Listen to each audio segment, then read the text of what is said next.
Introduction. दोस्तों, आज के दौर में हमारे लिए जो चीज सबसे जरूरी है वो है हमारी हेल्थ और मनी।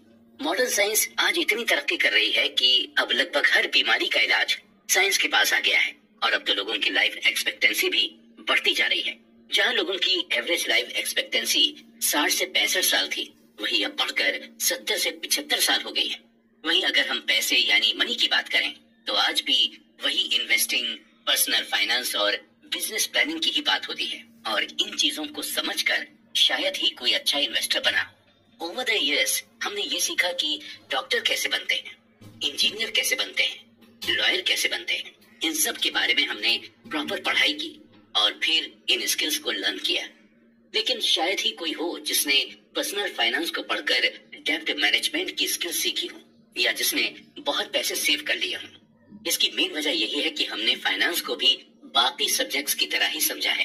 जैसे फिजिक्स में हम लॉ और रूल्स को समझते थे, ठीक इसी तरह हमने फाइनेंस को भी समझा। हमने फाइनेंस के फॉर्मूलाज और रूल्स सब याद कर लिए और यहीं पर हम गलती कर जाते हैं, क्योंकि फाइनेंस को फिजिक्स की तरह नहीं समझा जाता है, बल्कि फाइनेंस या यूं कहें हमें मनी की साइकोलॉजी को समझना होता है। दोस्तों नमस्कार, कुकू एफएम पर मैं हूं आरजे गौहर परवेज। आज हम जिस बुक पर डिस्कशन करने जा रहे हैं उस बुक का नाम है psychology of money, timeless lesson on wealth, grid and happiness और इसके ऑथर हैं मॉर्गन हॉसेल। दोस्तों, पैसा आपको हर जगह दिखेगा और पैसा ही हमारी लाइफ को अफेक्ट करता है और हमें कंफ्यूज भी करता है। हर इंसान का पैसे को लेकर अलग अलग परसेप्शन है और हर इंसान अपने अपने परसेप्शन के अकॉर्डिंग ही बिहेव करता है। ऑथर कहते हैं कि फाइनेंस को लेकर अक्सर हम यही सोचते हैं कि इसे भी बाकी सब्जेक्ट्स की तरह ही फॉर्मूलाज और रूल्स के हिसाब से समझा जा सकता है और अक्सर हम फाइनेंस को समझने के लिए कई सारे फार्मूलाज और रूल्स का यूज भी करते हैं। लेकिन फिर भी कई बार ऐसा भी होता है कि सारे फार्मूलाज और रूल्स अप्लाई करने के बाद भी हम फाइनेंशियली स्ट्रांग नहीं हो पाते। इसकी वजह सिर्फ यही है कि हम फाइनेंशियली स्ट्रांग इसलिए नहीं हो पाते क्योंकि हम फार्मूले तो सारे याद कर लेते हैं, लेकिन हम अपने अंदर वो एटीट्यूड और बिहेवियर डेवलप नहीं कर पाते हैं जो पैसे सेव करने के लिए हमारे काम आए। यानी आप पैसे को तभी सेव कर पाएंगे जब आप अपने अंदर के बिहेवियर को बदलेंगे। आप अपने अंदर ये साइकोलॉजी डेवलप करेंगे कि आपको वाकई में पैसे सेव करने हैं और आपको फाइनेंशियली फ्री होना है।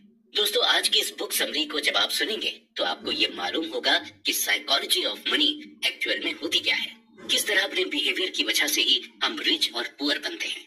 अक्सर हमारे मन में ये सवाल चलता है कि बिल गेट्स इतने अमीर कैसे हो गए? क्या बिल गेट्स अपने लक की वजह से अमीर हुए थे या फिर उन्होंने अमीर होने के लिए मेहनत की थी? आखिर कैसे दुनिया के सबसे बड़े इन्वेस्टर्स वॉरेन बफेट ने अपनी सारी वेल्थ 50 से 60 साल की एज के बाद बनाई? क्या पैसे को अट्रैक्ट करने के लिए हमें पैसे की तरफ भागने की जरूरत है? क्या पैसे को हम्बल बनकर अट्रैक्ट किया जा सकता है? इन सब सवालों का जवाब आज आपको मिल जाएगा।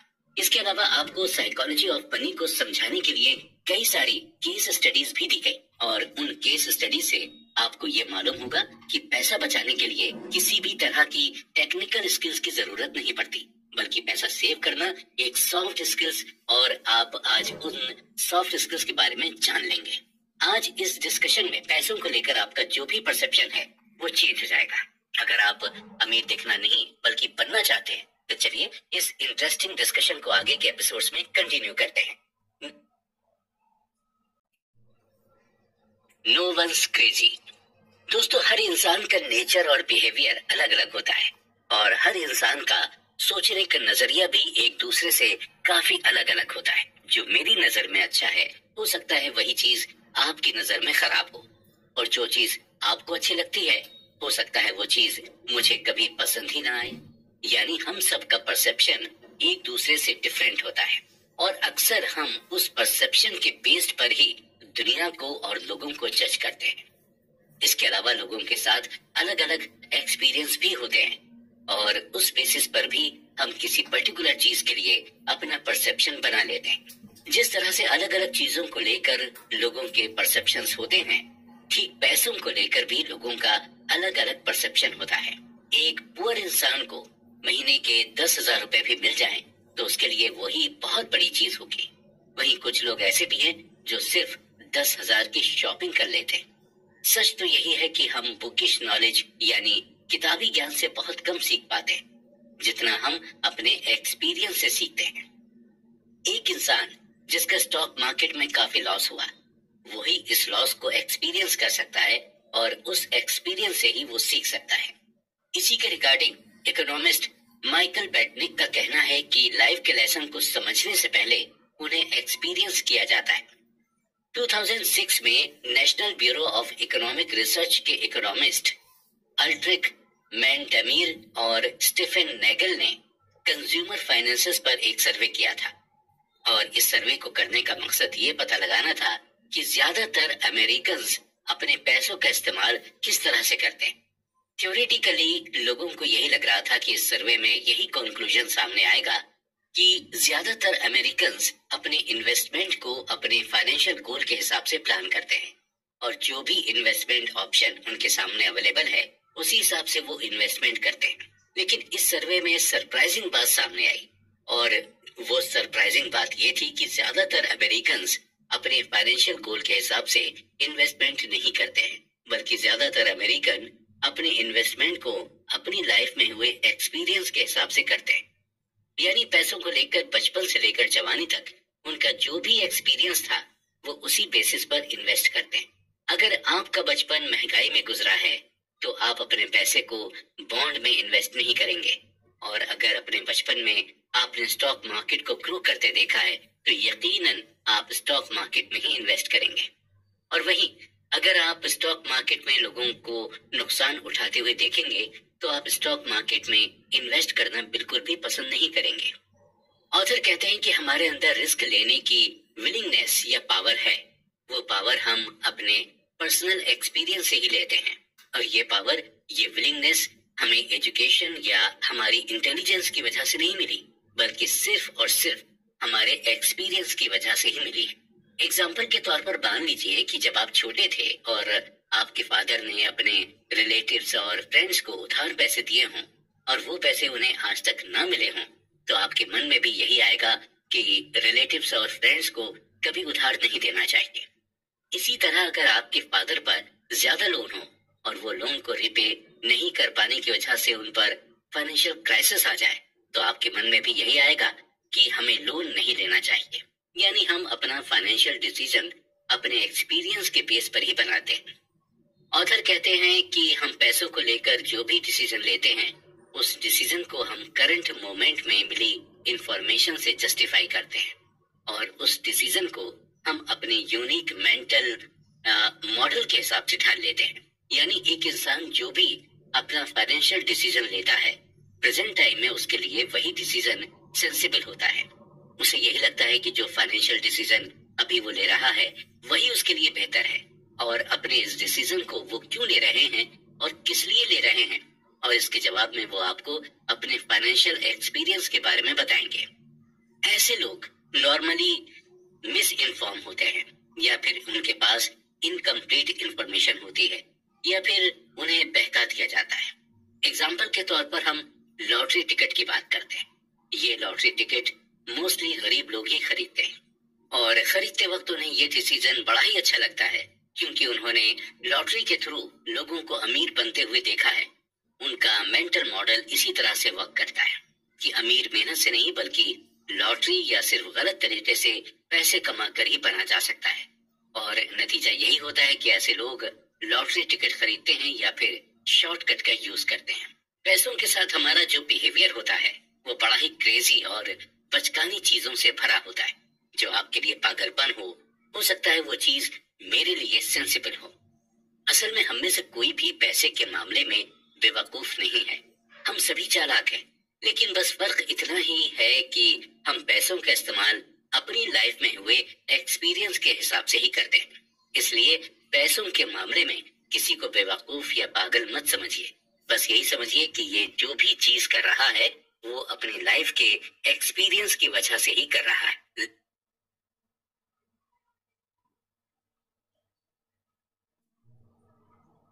Luck and risk. Bill Gates किसी भी इंट्रोडक्शन के मोहताज नहीं है। दुनिया के सबसे अमीर में से एक बिल गेट्स को लगभग सभी जानते हैं। अक्सर हमारे दिमाग में ये सवाल उठता है कि आखिर बिल गेट्स इतने अमीर हुए कैसे? इसे हम बिल गेट्स की कहानी से ही समझते हैं।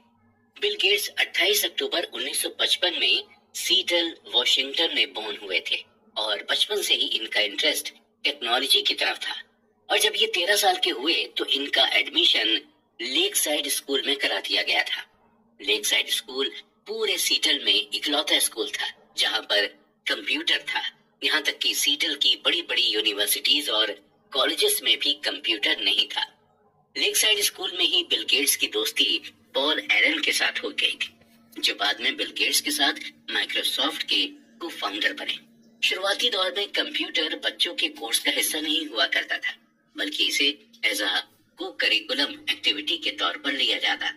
बिल गेट्स और पॉल एलन दोनों को ही कंप्यूटर में जबरदस्त इंटरेस्ट था और ये दोनों ही अपना खाली टाइम कंप्यूटर के सामने बैठकर बिताते थे और धीरे धीरे करके दोनों ही कंप्यूटर में एक्सपर्ट होते चले गए। दोनों ही कंप्यूटर पर कुछ वर्क कर रहे थे कि अचानक से पॉल एलन ने फॉर्च्यून मैगजीन उठाई और बिल गेट्स को दिखाई और कहा कि 500 फॉर्च्यून कंपनी में आना कितनी बड़ी बात होती होगी। इसके जवाब में 13 साल के बिल गेट्स ने कहा कि एक दिन हमारी भी कंप्यूटर कंपनी होगी और हमारी भी कंपनी 500 फॉर्च्यून में लिस्ट होगी। और आज हम सभी माइक्रोसॉफ्ट के सक्सेस के बारे में जानते हैं। अब हमारे लिए सोचने वाली बात यह है कि जब बिल गेट्स ने ये बात कही तो उस वक्त 13 साल की उम्र के पूरी दुनिया में 303 मिलियन बच्चे थे। यूएसए में कुल 18 मिलियन बच्चे थे जिनकी एज 13 साल थी। न्यूयॉर्क में कुल 2,70,000 बच्चे थे जिनकी उम्र 13 साल थी और लेक साइड में सिर्फ 300 ही बच्चे थे जिनकी एज 13 साल की थी। यानी उस वक्त पूरी दुनिया के 303 मिलियन बच्चों में से सिर्फ एक बिल गेट्स ही थे जिन्हें कंप्यूटर की इतनी नॉलेज थी और जो 13 साल की एज में कंप्यूटर खरीदने के लिए कैपेबल थे और जिनके मन में कंप्यूटर कंपनी बनाने का ख्याल आया।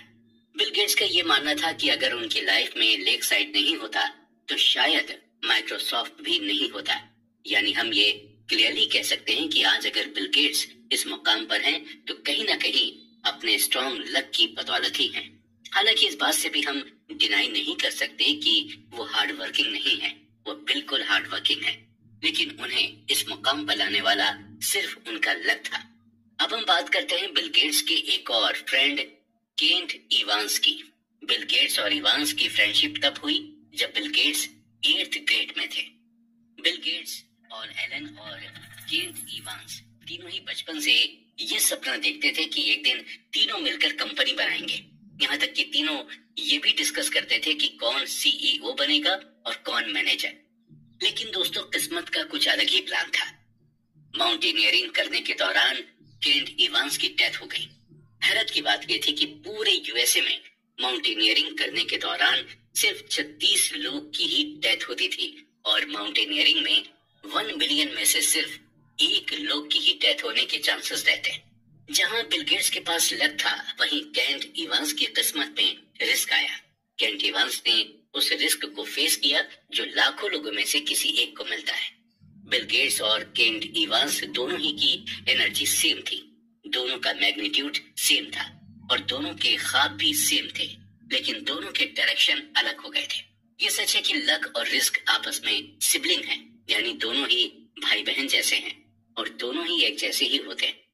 अगर आपको यकीन करना हो तो आपको दोनों पर ही यकीन करना होगा। लक और रिस्क ये दोनों फैक्टर्स हमारी लाइफ का एक इम्पॉर्टेंट हिस्सा हैं। कभी हमारा लक हमारे साथ रहता है तो कभी हम रिस्क में रहते हैं, लेकिन हमारे लिए दोनों को ही मेजर करना और दोनों को ही एक्सेप्ट करना मुश्किल होता है। ऑथर कहते हैं कि अगर हम किसी वेल्दी को देखें तो हमें बिल्कुल भी ये अंदाजा नहीं लगाना चाहिए कि इसकी जो वेल्थ है वो इसने कड़ी मेहनत करके बनाई है। हो सकता है कि उसकी वेल्थ को पाने के लिए उसके लक ने उसका साथ दिया, या फिर अगर हम किसी वेल्दी इंसान को देखें तो हम ये परसेप्शन ना बनाएं कि इसे लक की वजह से वेल्थ मिली। हो सकता है उस इंसान ने उस वेल्थ को पाने के लिए जबरदस्त रिस्क लिया। सो बेसिकली यही है कि हमें बिल्कुल भी किसी की वेल्थ के बारे में परसेप्शन नहीं लगाना चाहिए। कोई अपनी किस्मत की वजह से ये बन जाता है तो कोई और जबरदस्त मेहनत करके अमीर बनता है। पैसे की ये खासियत है कि ये दोनों ही लोगों के पास आ सकता है। Never enough. दोस्तों, अगर आपको भूख लगी हो और आपके सामने खाने की टेबल लगी और आपसे ये कहा जाए कि आपकी जो मर्जी हो वो आप खा सकते हैं और चाहे जितना खा सकते हैं। नॉर्मली जब इस तरह की सिचुएशन होती है तो एक इंसान अपनी भूख से ज्यादा खाने लगता है और जिसका नतीजा ये होता है कि उस इंसान का पेट खराब हो जाता है या फिर वोमिटिंग करने लगता है। खाने की टेबल को देखकर उसे ये अंदाजा ही नहीं होता कि उसे कितना खाना है और कितना नहीं। ठीक इसी तरह का बिहेवियर हम पैसे के साथ भी करते हैं। जब हमारे पास पैसे का फ्लो बनने लगता है तो हम यही सोचते रहते हैं कि हमारे पास और ज्यादा पैसा है। और ज्यादा पैसे कमाने के लिए हम रिस्क पर रिस्क लेते चले जाते हैं। हम लालच में आ जाते हैं। हमें ये मालूम ही नहीं होता कि हमें कहाँ पर खुद से इनफ बोल देना चाहिए। जितने भी लोग अमीर हुए हैं वो कभी भी पैसे के पीछे नहीं भागते, बल्कि वो पैसे को अट्रैक्ट करते हैं अपनी मेहनत से, अपनी समझदारी से, और वो खुद को ज्यादा पैसे कमाने से रोकते भी हैं। और शायद यही वजह है कि उनके पास और पैसा आता ही जाता है। इस बात को डीपली समझाने के लिए ऑथर हमें रजत गुप्ता का एग्जाम्पल देते हैं। रजत गुप्ता कोलकाता में बॉर्न हुए थे, यानी पैदा हुए थे, और टीनेज में पहुंचते पहुंचते ये पूरी तरह से अनाथ हो चुके थे। लेकिन आगे चलकर जो उन्होंने अचीव किया वो वाकई में सरप्राइजिंग था। मिड 40s तक पहुंचते पहुंचते रजत मैककिन्से कंपनी के सीईओ बन गए थे। मैककिन्से दुनिया की सबसे बड़ी कंसल्टिंग फर्म है।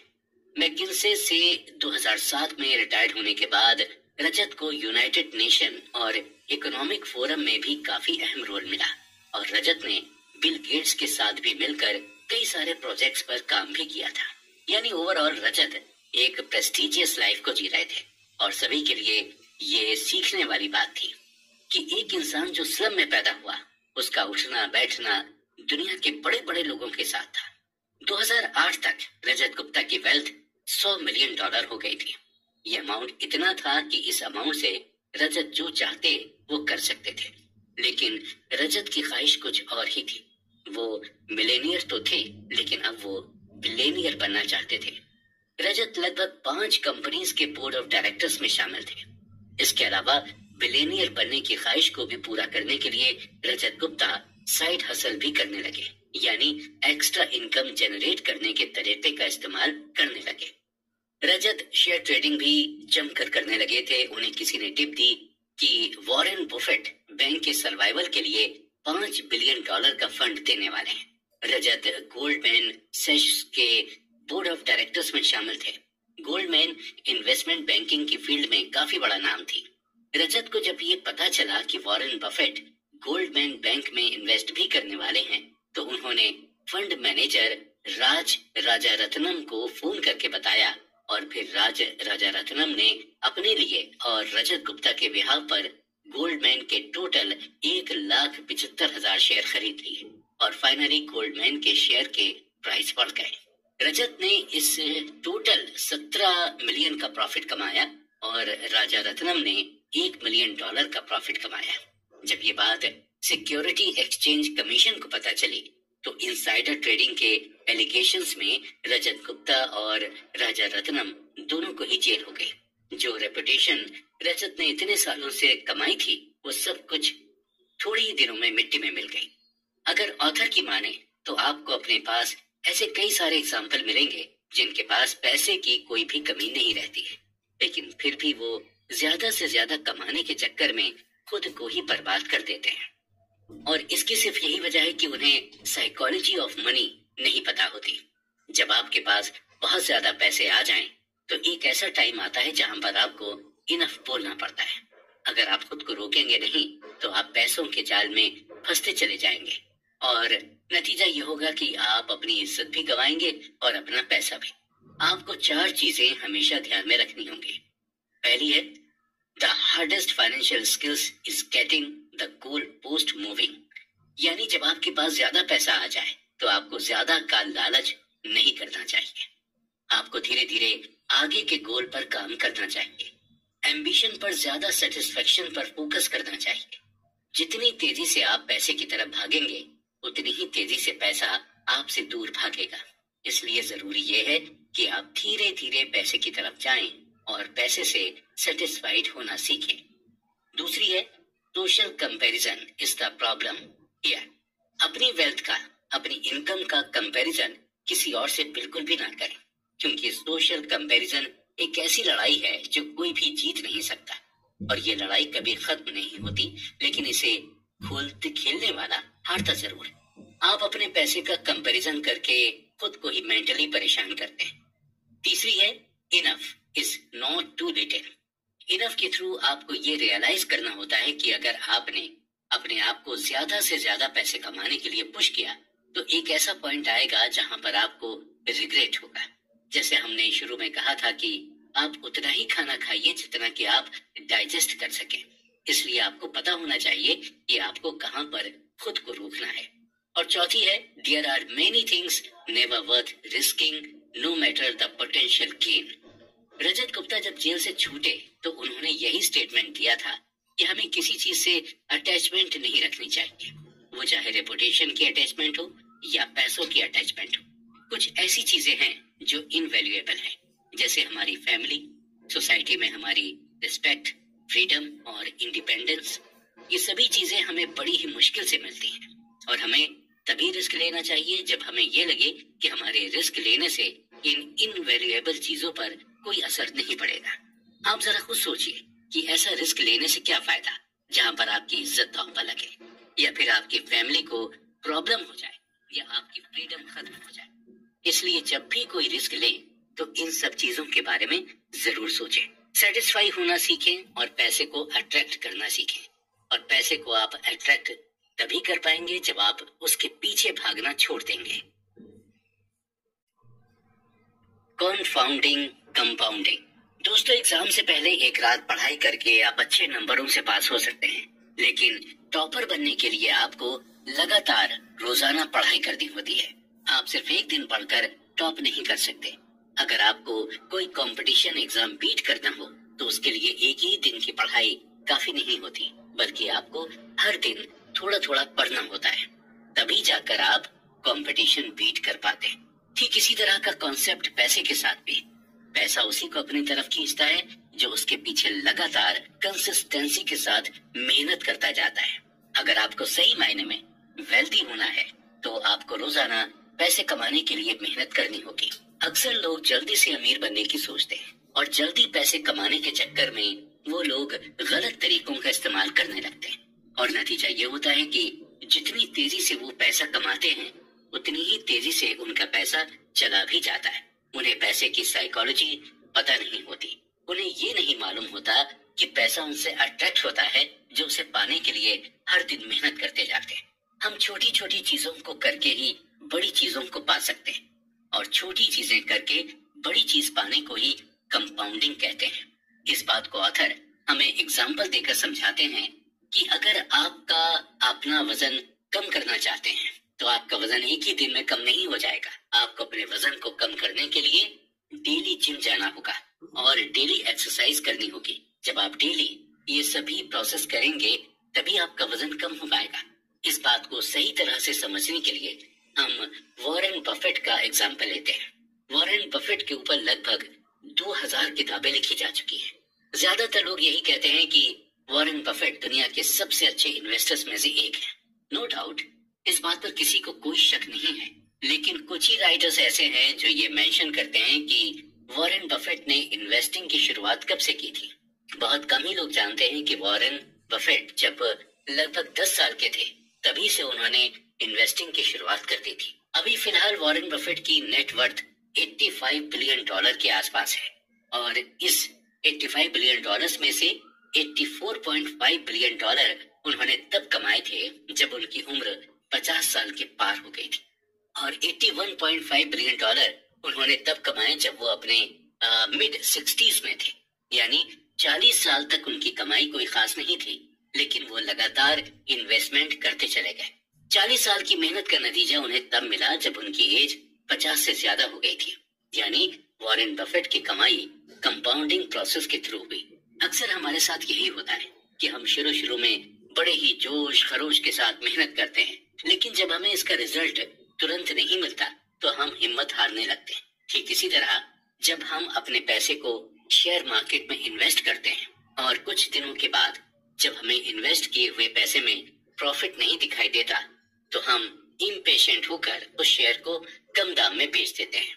ऑथर बताते हैं कि कंपाउंडिंग को आप इफेक्टिव तरीके से कर सकते हैं जब आपके अंदर पेशेंस होगा।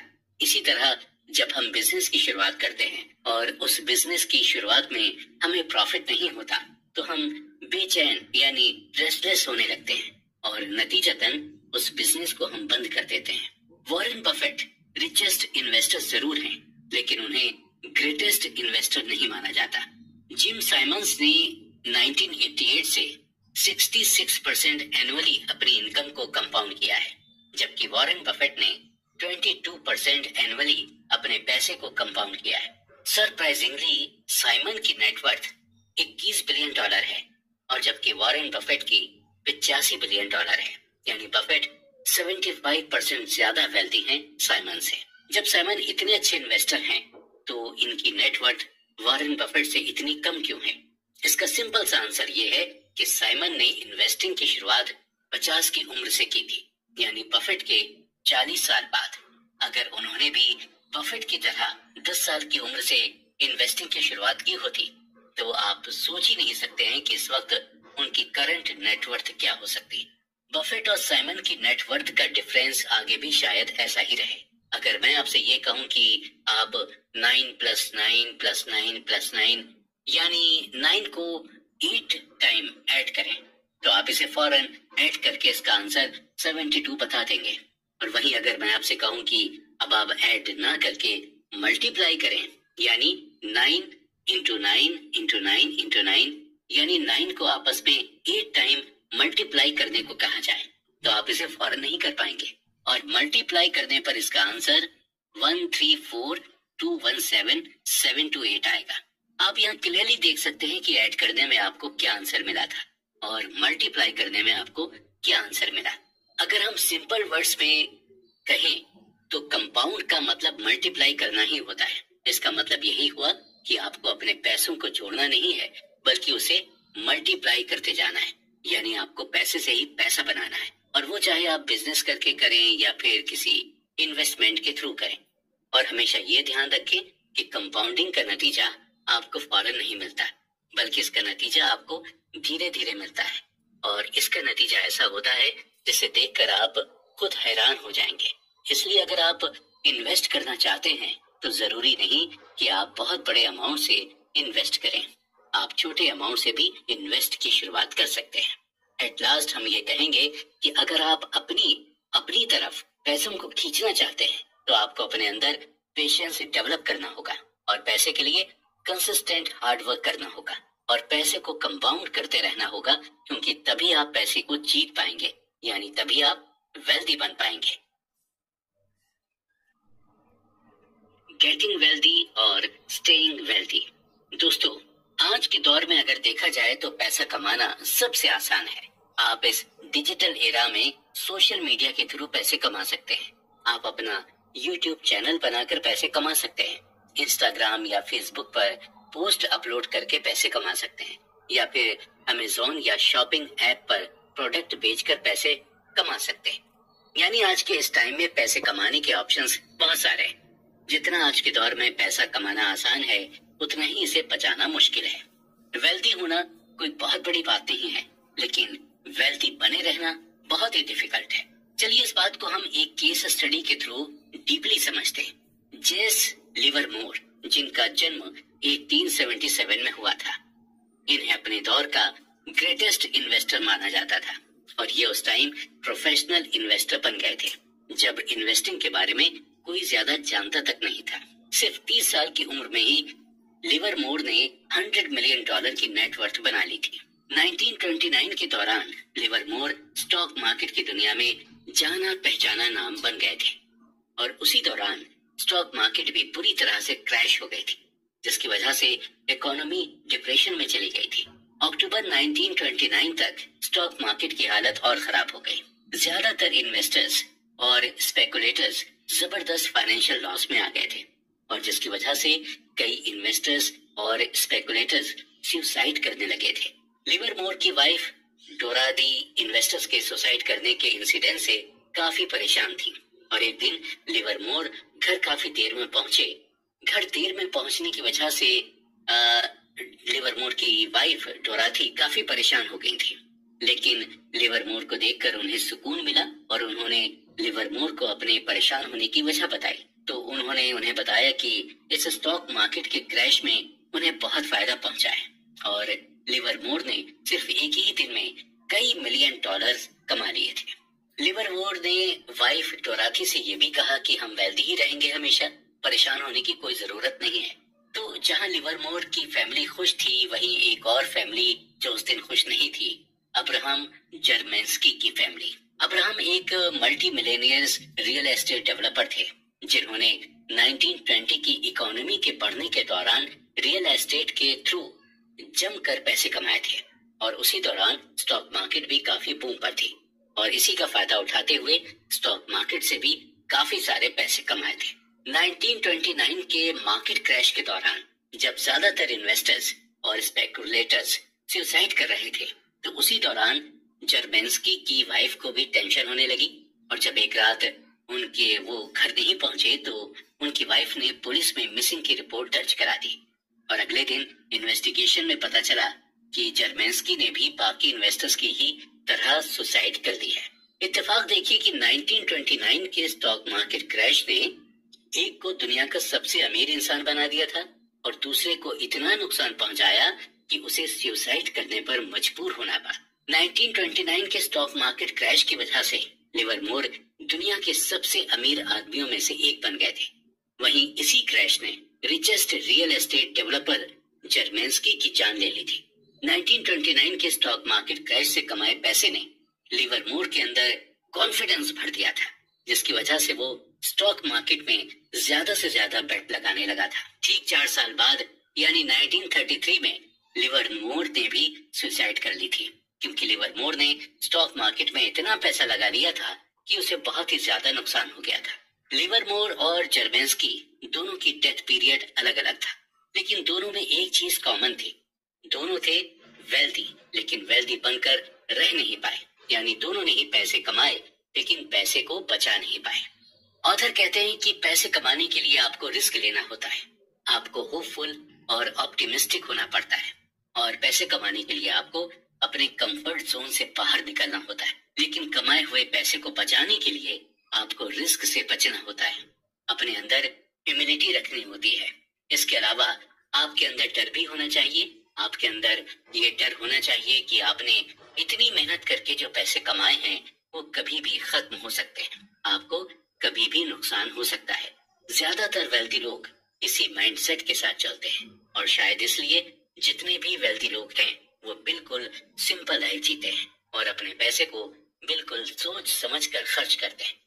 वेंचर कैपिटल फर्म सेक्वोइया कैपिटल के हेड माइकल मोरिट्ज से जब पूछा गया कि वो अभी तक मार्केट में किस तरह से बने हुए हैं, उनकी कंपनी का अभी तक मार्केट में लगातार टिके रहने का रीजन क्या है, इसका जवाब देते हुए माइकल ने कहा कि डर की वजह से ही वो आज सेक्वा कैपिटल अभी तक टिकी हुई है।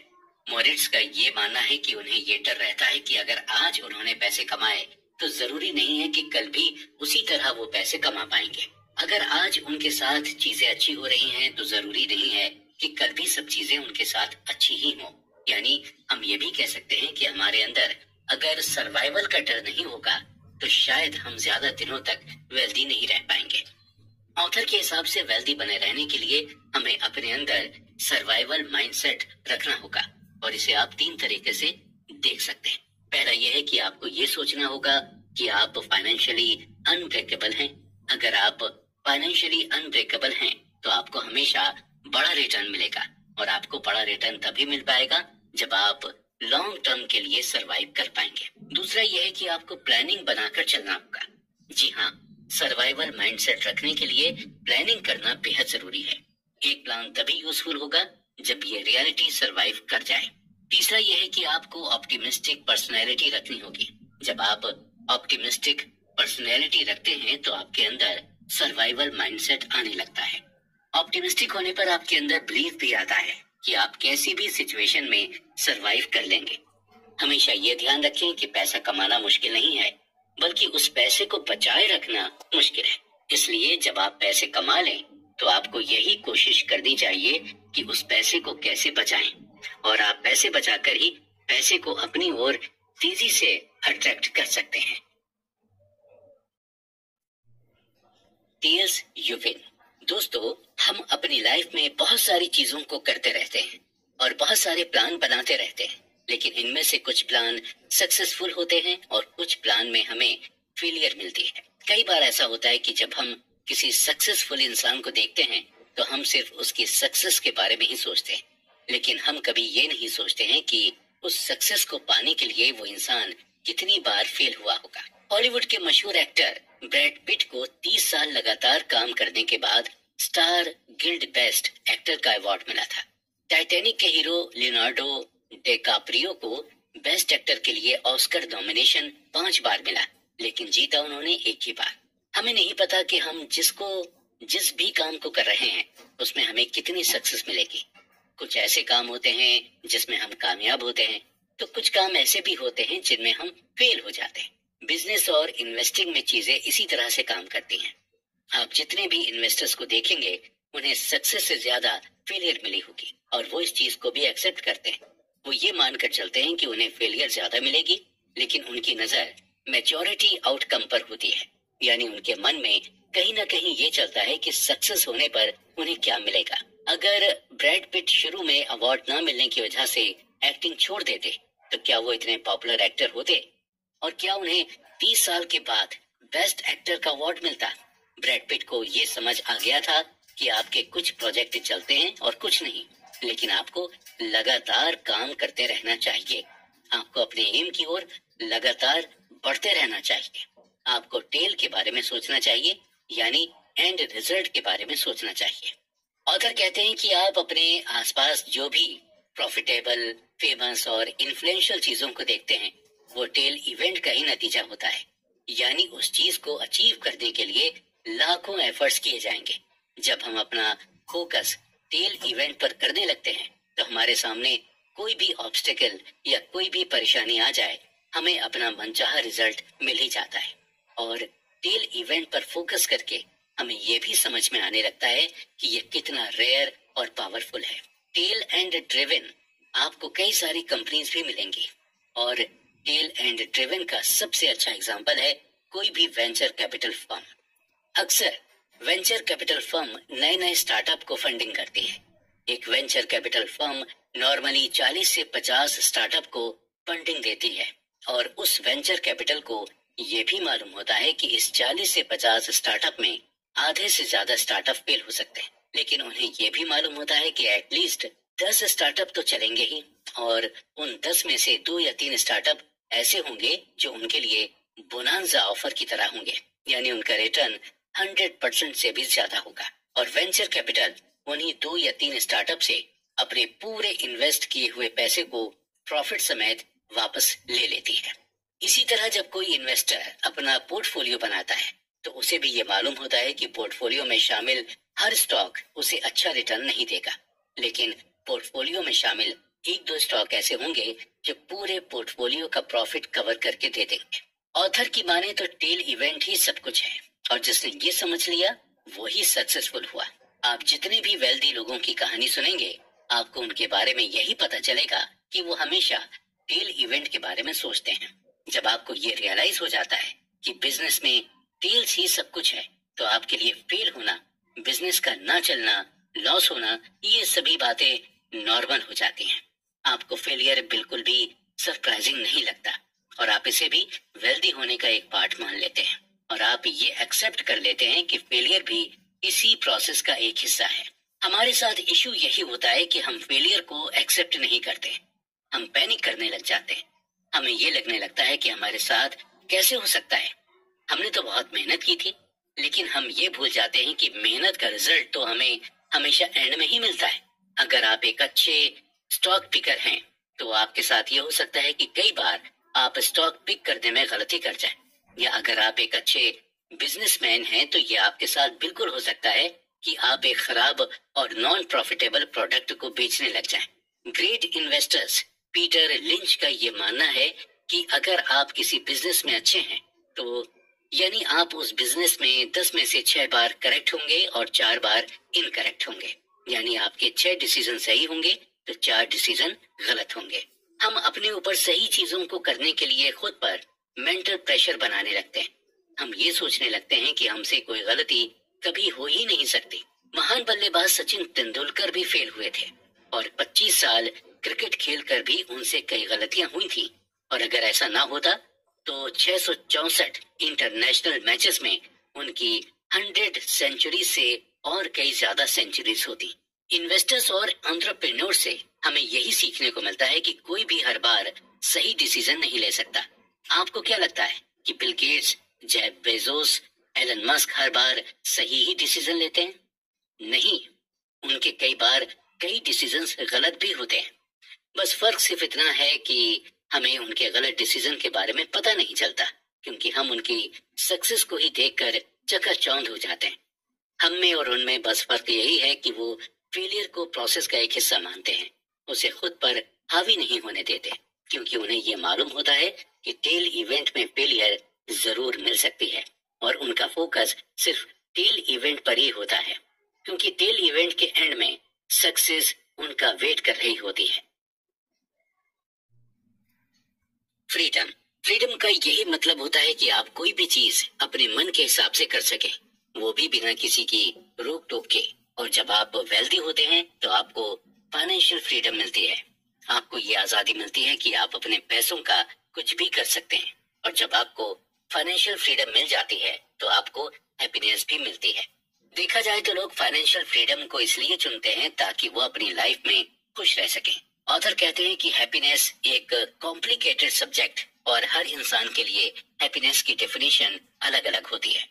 एक छोटे बच्चे को भी देखकर हमें खुशी मिल जाती है और अपने चहेते फिल्म स्टार को लाइव देखकर भी हमें खुशी मिल जाती है। लेकिन अगर हम हैप्पीनेस की कॉमन डेनोमिनेटर की बात करें तो हैप्पीनेस हमें तभी मिलती है जब हमारी लाइफ हमारी ही कंट्रोल में होती है। अपनी लाइफ में हम जब भी कर रहे होते हैं उसका कंट्रोल जब हमारे हाथ में होता है तो हमें बहुत खुशी महसूस होती है। आप कितना भी ज्यादा पैसे क्यों ना कमा लें, लेकिन अगर आपकी लाइफ आपके अपने कंट्रोल में नहीं है तो आप खुश नहीं हो सकते। वहीं अगर आप कुछ भी ना कमा रहे हो लेकिन अगर आपकी लाइफ आपके कंट्रोल में है तो आप डेफिनेटली खुश हैं।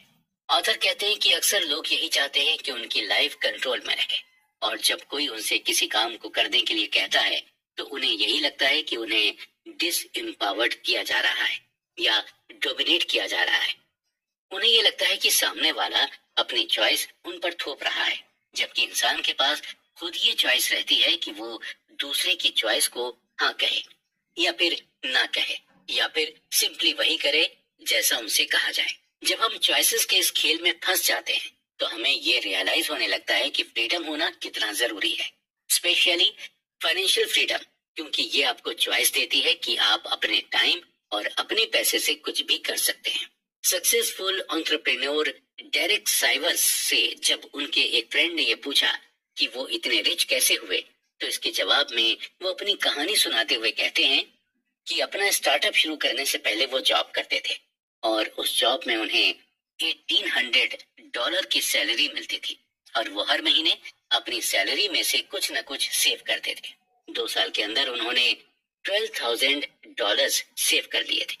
जॉब करने के दौरान उनकी एज 22 साल थी, यानी 22 साल की एज में उन्होंने $12,000 सेव कर लिए थे। $12,000 सेव करने के बाद डेरेक ने अपनी जॉब से रिजाइन कर दिया और जॉब छोड़कर वो एक फुल टाइम म्यूजिशियन बन गए थे। डेरेक को हर महीने म्यूजिक का कोई ना कोई असाइनमेंट मिलने लगा था और असाइनमेंट से मिलने वाले पैसे से वो अपना खर्च चलाते थे। ओवरऑल डेरेक को अब पूरी तरह से फ्रीडम मिल गई थी। उनको किसी चीज की कोई रोक टोक नहीं थी और वो अब ऐसे काम से पैसा कमा रहे थे जिसे करके उन्हें बेहद खुशी मिलती थी। डेरेक के दोस्त ने आगे की कहानी पूछी कि फाइनली डेरेक तुम अमीर कब बने। आगे फिर उनके फ्रेंड ने उनकी कंपनी के बेचने का जिक्र करते हुआ कि डेरेक क्या तुम अपनी कंपनी बेचकर अमीर हुए थे। इसका जवाब डेरेक ने बड़ी खूबसूरती से देते हुए कहा था कि कंपनी बेचना तो सिर्फ पैसों का ट्रांजैक्शन था, असल में अमीर वो 22 साल की उम्र में बन गए थे जब वो फुल टाइम म्यूजिशियन बन गए थे। जानी यानी कि हम अमीर असल में तब होते हैं जब हम वो काम करते हैं जिसे करने में हमें मजा आता है और उस काम को करने में हमें पैसे भी मिलते रहते हैं। असली फाइनेंशियल फ्रीडम तभी मिल सकती है जब आप वो करें जो आप करना चाहते हैं और उसी को करते हुए आपको पैसे भी मिलते रहें। लोग अक्सर फाइनेंशियल फ्रीडम की तलाश में अपनी जॉब चेंज करते रहते हैं क्योंकि उन्हें लगता है कि जॉब चेंज करके उन्हें ज्यादा पैकेज मिलेगा, जबकि ज्यादा पैकेज से फाइनेंशियल फ्रीडम नहीं मिलती। आपको फाइनेंशियल फ्रीडम तभी मिल पाएगी जब आपकी लाइफ आपके कंट्रोल में होगी। अब हम बात करते हैं man in the car paradox. जब आप किसी को महंगी कार चलाते हुए देखते हैं तो आप ये नहीं सोचते कि कार चलाने वाला इंसान कितना रिच होगा या उसने इस कार को खरीदने के लिए कितनी मेहनत की होगी, बल्कि आप यही सोचते हैं कि काश ऐसी ही महंगी कार हमारे पास भी होती। और ये एक पैराडॉक्स होता है। अक्सर लोग इसलिए वेल्दी होना चाहते हैं ताकि उन्हें लोग एडमायर कर सकें, लोग उन्हें पसंद करें। और ऐसे लोग इसलिए महंगे कपड़े, महंगी कार, महंगी घड़ियां खरीदते हैं ताकि वो दूसरों को इम्प्रेस कर सकें, दूसरे उन्हें एडमायर करें। बल्कि रियलिटी में दूसरे उनसे इम्प्रेस या एडमायर नहीं होते। उनके महंगे कपड़े, महंगी घड़ियां और महंगी कार देखकर दूसरे लोग अपने लिए एक बेंचमार्क तय कर लेते हैं कि उन्हें भी ऐसी ही घड़ी लेनी है, ऐसी ही महंगी कार लेनी है और ऐसे ही महंगे महंगे कपड़े पहनने हैं। और उनके अंदर भी सेम डिजायर होती है कि उनसे भी लोग इम्प्रेस हों और लोग उन्हें भी एडमायर करें। ये एक ह्यूमन टेंडेंसी है। इंसान हमेशा से चाहता है कि लोग उसे पसंद करें, उसे एडमायर करें, उसे ही लोग अपना रोल मॉडल माने। और इसके लिए ज्यादातर लोग पैसे का सहारा लेते हैं या फिर महंगी चीजों को फ्लॉन्ट करके दूसरों का दिल जीतने की कोशिश करते हैं। लेकिन उन्हें भी ये मालूम होता है कि दूसरे भी यही चाहते हैं। वो आपसे और आपकी चीजों से इम्प्रेस नहीं होते हैं, बल्कि उनकी खुद की पर्सनल डिजायर उन्हें आपसे बात करने के लिए मजबूर करती है। लोगों को पैसे से इम्प्रेस करने से बेहतर है आप उन्हें अपनी ह्यूमिलिटी, काइंडनेस और एम्पैथी से इम्प्रेस करें, क्योंकि इन चीजों से बनाया गया इंप्रेशन लॉन्ग लास्टिंग होता है। आप कितने भी गरीब या अमीर हो जाएं, लेकिन अपने नेचर से आप लोगों को अपनी ओर खींच सकते हैं। Wealth is what you don't see. हम पैसे को तो अपनी आंखों से देख सकते हैं, लेकिन वेल्थ को नहीं। वेल्दी होना एक स्टेट ऑफ लिविंग है। जैसे आप हवा को नहीं देख सकते, ठीक उसी तरह आप वेल्थ को भी नहीं देख सकते। आपको ऐसे कई लोग मिल जाएंगे जो महंगी महंगी कार चलाएंगे, लेकिन महंगी कार होने पर भी वो इतने अमीर नहीं होते। वहीं आप ऐसे भी लोगों को देखेंगे जिनके पास नॉर्मल सी कार होगी, लेकिन एक्चुअल में वो बहुत अमीर होंगे। हालांकि ये भी हो सकता है कि अगर किसी के पास महंगी कार है तो वो एक्चुअल में वेल्दी हो सकता है, लेकिन उस महंगी कार की वजह से उसकी वेल्थ कम हो जाती है। ऑथर ने इस बात को हमें एग्जाम्पल देकर समझाया है कि अगर आपने 1 करोड़ की कार दी है तो इसका यही मतलब हुआ कि आपकी जो वेल्थ थी उससे आपके 1 करोड़ रुपए कम हो गए। मोस्टली जो वेल्दी होते हैं इसीलिए महंगी कार खरीदना अवॉइड करते हैं। हम अक्सर वेल्थ को देखकर ही जज करते हैं और हमें सामने वाला जैसा दिखता है हम उसी हिसाब से अपना परसेप्शन बना लेते हैं। अगर कोई महंगे ब्रांडेड कपड़े पहनता है तो हमें यही लगने लगता है कि सामने वाला वेल्दी है, लेकिन हमें पूरी रियलिटी नहीं पता होती। हो सकता है सामने वाले ने कपड़े तो महंगे पहने हैं, लेकिन उसके ऊपर लाखों करोड़ों का डेब्ट हो। मॉडर्न कैपिटलिज्म की वजह से आज लोग आसानी से खुद को वेल्दी दिखाते हैं, जबकि वो एक्चुअल में होते नहीं हैं। लोन लेकर आप भी महंगी कार ले सकते हैं, आलीशान घर बनवा सकते हैं या फिर महंगे कपड़े पहन सकते हैं। ये सब करना आसान है, लेकिन इन चीजों को मेंटेन करना आपके लिए मुश्किल हो जाएगा। महंगी कार लेंगे तो ईएमआई भी ज्यादा आएगी और फिर उसका मेंटेनेंस का बिल भी ज्यादा आएगा। यानी महंगी चीजें लेना आसान है, लेकिन उन्हें मेंटेन करना मुश्किल। और ये आप तभी कर पाएंगे जब आप वाकई में वेल्दी होंगे। इसी तरह सिंगर रिहाना ज्यादा खर्च करने के चक्कर में बैंकरप्ट हो गई थी, और जिसकी वजह से उन्होंने अपने फाइनेंशियल एडवाइजर को केस कर दिया था।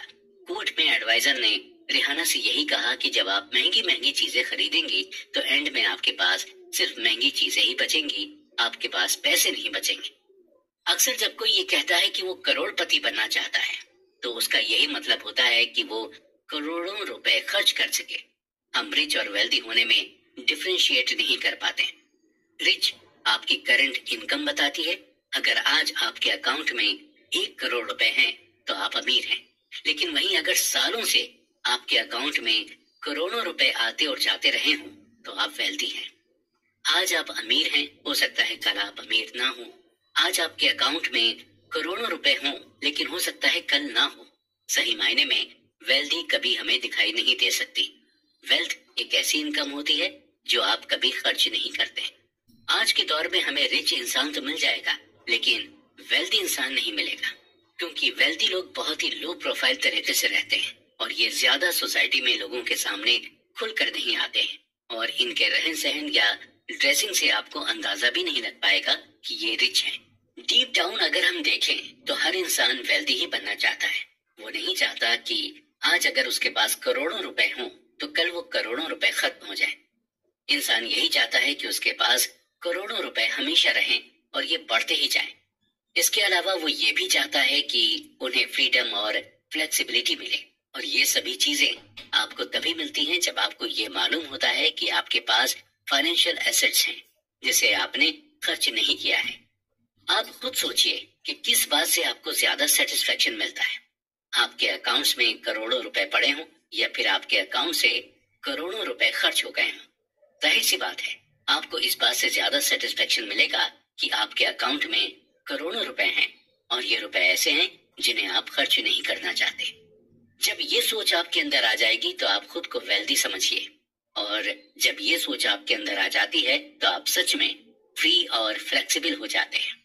हम इंसान आगे बढ़ने के लिए हमेशा एक रोल मॉडल की तलाश करते रहते हैं और ऐसा करके ही हम आगे बढ़ भी सकते हैं। अगर आप एक अच्छे ऑथर बनना चाहते हैं तो पहले आपको अच्छे ऑथर को पढ़ना होगा। आप अच्छे एक्टर बनना चाहते हैं तो आपको अच्छे एक्टर की मूवीज देखनी होंगी। उसी तरह आपको अगर वेल्दी बनना है तो आपको एक वेल्दी इंसान को रोल मॉडल बनाना होगा। लेकिन हम ये अंदाजा नहीं लगा पाते हैं कि कौन वेल्दी है कौन नहीं, और हम किसी को बिना देखे या बिना जाने रोल मॉडल नहीं बना पाते। जरूरी नहीं है कि जो देखने में रिच है वो वाकई में रिच हो सकता है वो उतना रिच नहीं हो जितना आप समझते हैं, और जो आपकी नजर में गरीब दिख रहा है हो सकता है वो वेल्दी हो। इसलिए किसी को क्विकली जज ना करें, स्पेशली किसी को उसकी हैसियत से तो बिल्कुल भी जज नहीं करें। Nothings free. अक्सर हम टीवी पर ऐड देखते हैं कि एक प्रोडक्ट खरीदने पर आपको दूसरा प्रोडक्ट बिल्कुल फ्री में मिलेगा, और आप जब ये प्रोडक्ट का ऐड देखते हैं तो आप फ्री के चक्कर में उस प्रोडक्ट को खरीद लेते हैं। लेकिन असल में मार्केट में कुछ भी फ्री नहीं मिलता। आप जिस प्रोडक्ट को फ्री समझते हैं उसका दाम आप कहीं ना कहीं पहले ही दे चुके होते हैं। ऑथर कहते हैं कि हमें कई चीजों की ऑब्वियस प्राइस तब तक नहीं पता होती जब तक हम उस चीज को खरीद नहीं लेते या उस चीज का एक्सपीरियंस नहीं ले लेते। एग्जाम्पल के तौर पर आपको एक मूवी पैसा वसूल तभी लगती है जब तक आप उसे देख नहीं लेते और जब तक आप उसका एक्सपीरियंस नहीं कर लेते।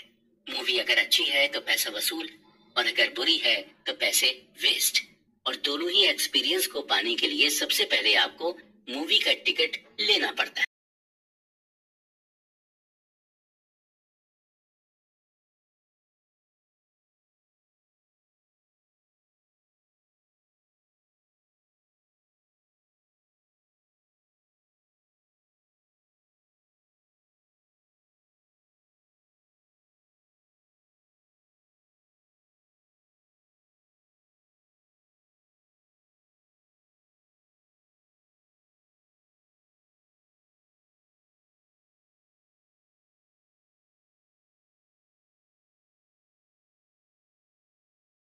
आइडेंटिफाई नहीं कर पाते, और जब सक्सेस पाने की हमें कीमत ही नहीं पता होती तो हम सक्सेस के लिए पे भी नहीं कर पाते, और इसलिए हम सक्सेस भी नहीं हो पाते। सक्सेस पाने के लिए हमें एक कीमत देनी होती है। ठीक इसी तरह एक सक्सेसफुल इन्वेस्टिंग के लिए भी हमें प्राइस पे करना पड़ता है, लेकिन ये प्राइस हमें डॉलर, रुपीस या फिर पाउंड में नहीं पे करना पड़ता, बल्कि ये प्राइस हमें fear, volatility, doubt, uncertainty, regret के फॉर्म में पे करना होता है। और इन प्राइसेस को हम ओवरलुक भी नहीं कर सकते, क्योंकि हम इन प्राइसेस को रियल टाइम में फील करते हैं। यानी जब हमें डर लगता है तो हम अपने डर को फील कर सकते हैं। जब हमें रिग्रेट होता है, हम वो भी फील कर सकते हैं। ऑथर कहते हैं कि अगर आपको अपने लिए कार लेनी हो और आपके सामने 3 ऑप्शंस रखे जाएं, तो आप उन तीनों में से कौन सा ऑप्शन चुनेंगे? पहला ऑप्शन ये है कि कार आपको 5 लाख में मिल रही है। दूसरा ऑप्शन ये है कि कार आपको सेकंड हैंड मिल रही है 3 लाख में। और तीसरा ऑप्शन ये है कि आप कार चुरा लें। देखा जाए तो तीनों ही तरीकों से कार आपके पास आ सकती है, लेकिन आप तीसरा ऑप्शन तो बिल्कुल भी कंसीडर नहीं करेंगे। दोनों ही ऑप्शंस आपके लिए इजी रहेंगे और आप इन दोनों में से एक ऑप्शन को चूज करके कार ले लेंगे।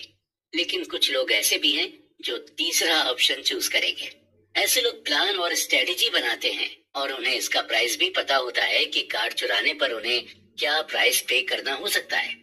और उन्हें यह भी पता होता है कि अगर वो नहीं पकड़े गए तो बिना किसी इन्वेस्टमेंट के उनके पास एक कार आ जाएगी। लेकिन वो कहते हैं कि धन की देवी उसी पर मेहरबान होती है जो उसे ईमानदारी से कमाते हैं। इसलिए कार चुराने वाले देर सवेर पकड़े ही जाते हैं। ठीक यही चीज इन्वेस्टिंग के साथ भी होती। मॉर्निंग स्टार कंपनी ने कुछ ऐसे टैक्टिकल म्यूचुअल फंड्स को आइडेंटिफाई किया था कि वो मौका पड़ने पर कभी स्टॉक से प्रॉफिट अर्न करने की कोशिश करते, तो कभी बॉन्ड के थ्रू प्रॉफिट अर्न करने की कोशिश करते। यानी ये म्यूचुअल फंड्स रिटर्न के लिए प्राइसेस नहीं पे करना चाहते थे। मॉर्निंग स्टार की रिपोर्ट की माने तो 2007 के रिसेशन के बाद टोटल 112 टैक्टिकल म्यूचुअल फंड थे, जिनमें से सिर्फ 9 ने ही बेटर रिस्क एडजस्टेड रिटर्न दिया था।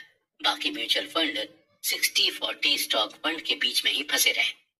अक्सर हमारे मन में ये सवाल आता है कि जो लोग बड़ी बड़ी कारें, बड़े बड़े घर खरीदने के लिए कोई भी प्राइस पे करने को तैयार रहते हैं, वो लोग जब इन्वेस्टिंग करते हैं तो इतना घबराते क्यों नहीं है, या इतना ज्यादा प्राइसेस पे करने को तैयार क्यों नहीं रहते हैं? इसका यही जवाब है कि इन्वेस्टिंग में आपको रिजल्ट्स फौरन नहीं मिलता है, आपको वेट करना होता है। आप इन्वेस्टिंग के प्राइस टैग को फौरन नहीं देख पाते, जबकि कार और घर लेना इन्वेस्टिंग के कंपैरिजन में लेस टाइम टेकिंग प्रोसीजर है। जब आपके पास यूटिलिटी बिल आता है तो आप खुश नहीं होते हैं, आपको बिल सजा की तरह लगने लगता है। आप हैवी मन से बिल भरते हैं, आपको ये फाइन की तरह लगता है। जनरली हम फीस देने से नहीं घबराते हैं, बल्कि हमें फाइन देने में परेशानी होती है। ठीक इसी तरह अगर हम मार्केट वॉलेटिलिटी को फाइन की तरह न लेकर फीस की तरह लेंगे, तो हमारे अंदर एक ऐसा माइंडसेट डेवलप हो जाएगा जहां पर हम इन्वेस्टमेंट में गेन करने लगेंगे। हमेशा ये ध्यान रखें कि मार्केट रिटर्न्स कभी भी फ्री नहीं होते हैं। जिस तरह बाकी प्रोडक्ट्स के लिए आप पे करते हैं, ठीक है उसी तरह आपको इसके लिए भी पे करना होगा।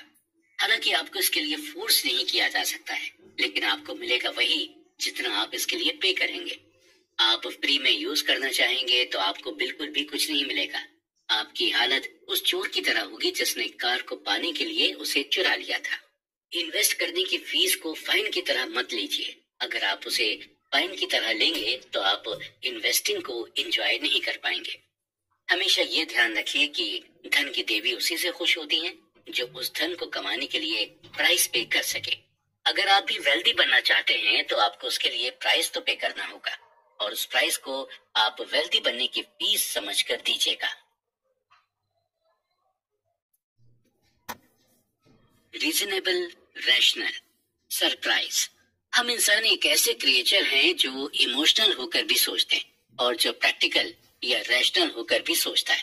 फाइनेंशियल डिसीजन लेते वक्त हमें बहुत ज्यादा रैशनल होकर नहीं सोचना होता है, बल्कि हमें रीजनेबल होकर सोचना पड़ता है। हमें अपना फाइनेंशियल डिसीजन लेने का रीजन ढूंढना पड़ता था। किसी चीज के लिए रीजनेबल होना ज्यादा रियलिस्टिक होता है, और बात जब पैसे की होती है तो हमें रियलिस्टिक होना पड़ता है। रीजनेबल और रैशनल को डीपली समझने के लिए हम एक ऐसे जूलियस वैगनर का एग्जांपल लेते हैं। जूलियस वैगनर 19th सेंचुरी के साइकेट्रिस्ट थे जिन्होंने मलेरिया से सिफिलिस जैसी बीमारी का इलाज किया था, और इनके अंदर 2 स्किल्स थी। पहले ये कि ये चीजों के पैटर्न को बहुत अच्छी तरह से समझ जाते थे, और दूसरी ये कि जो लोगों की नजर में पागलपन होता था वो पागलपन उन्हें बहादुरी लगती थी। और इन दोनों ही स्किल्स को जूलियस वैगनर ने न्यूरोसिफिलिस पेशेंट पर आजमाया था। जूलियस ने ये पैटर्न नोटिस किया कि जब सिफिलिस पेशेंट को फीवर होता है तो वो जल्दी रिकवर करने लग जाता है। जूलियस वैगनर ने यह अज्यूम किया कि फीवर इन्फेक्शन से फाइट करने में बॉडी की हेल्प होती है और ये चीज डॉक्टर समझ नहीं पा रहे थे। जूलियस एक लॉजिकल कंक्लूजन पर पहुंचे और वो टाइफाइड, मलेरिया और स्मॉल पॉक्स के लो एंड स्ट्रेन वायरस को सिफिलिस के पेशेंट में इंजेक्ट करने लगे। ये एक एक्सपेरिमेंट था, काफी डेंजरस, और इस एक्सपेरिमेंट से कई पेशेंट्स की जान भी चली गई। फाइनली जूलियस वैगनर ने मलेरिया का वीक वर्जन सिफिलिस के पेशेंट को इंजेक्ट करना शुरू कर दिया, जिसकी वजह से लोगों को फीवर आने लगा और लोग सही भी होने लगे। जूलियस वैगनर ने फाइनली ये कंक्लूजन निकाला कि हर 10 में से 6 सिफिलिस पेशेंट्स को मलेरिया की बुखार से ठीक किया जा सकता है और इस ट्रीटमेंट को मलेरिया थेरेपी नाम दिया गया। जूलियस वैगनर को इस रिसर्च के लिए 1927 में मेडिसिन की फील्ड में नोबेल प्राइज मिला।